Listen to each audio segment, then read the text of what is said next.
প্রজাপতি 2 হলো এমন একটা মুভি যেটা আপনাকে কিছুটা হাসাবে, কিছুটা কান্না দেবে আর অনেকটা দেবে আনন্দ। By the way, I don't do Bengali movie reviews that much, but since I saw this movie in theaters, then why not? The main USP of this movie is the chemistry between Dev and Mithun Chakraborty. I saw Prajapati, they had a similar chemistry there, যেটা স্ক্রিনে দেখতে খুবই ভালো লাগছিল। দুটো movie ভালো, খুবই ভালো। এন্ড আমি একটাকে আরেকটা থেকে এগিয়ে রাখতে পারবো না, বিকজ দুটোতেই ডিফারেন্ট স্টোরি বিটস বলা হয়েছে।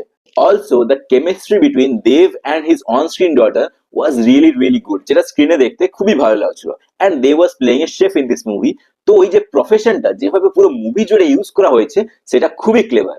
অ্যান্ড বাঙালির একটা ফেভারিট ডিশ আছে, ফেভারিট তো বলবো না, একটা ডেইলি ডিশ আছে, সেটা হলো পান্তা। অ্যান্ড সেটাকে যেভাবে স্ক্রিন প্লেতে ইনসার্ট করা হয়েছে সেটা খুবই মজা দিয়েছে।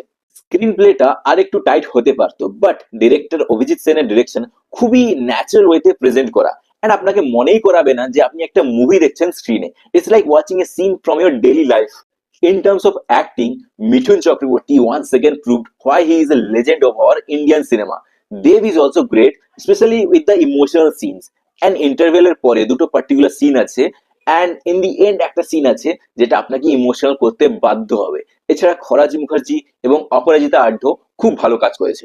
এবার যদি নেগেটিভস এর কথা বলি, তাহলে দেবের মেয়ে খুব ইনিশিয়ালি একটা দারুণ ইম্পর্টেন্ট ক্যারেক্টার প্লে করেছিল, বাট যত মুভি এগোতে থাকে তত সেই ক্যারেক্টারটা ইম্পর্টেন্স ক্রমশ কম হতে থাকে। অ্যান্ড দেবের বিয়ে, যেটা মেন ফোকাল পয়েন্ট থাকে মুভিটার, সেটাও কাইন্ড অফ ইরিলেভেন্ট হয়ে যায় in the end. But overall, I really like this movie and I'll rate this movie 8 out of 10. I'll recommend you to watch this movie with your family on big screen. That way you guys will enjoy it more. If you want to watch more content like this, follow me on Facebook and Instagram, and don't forget to subscribe to my YouTube channel.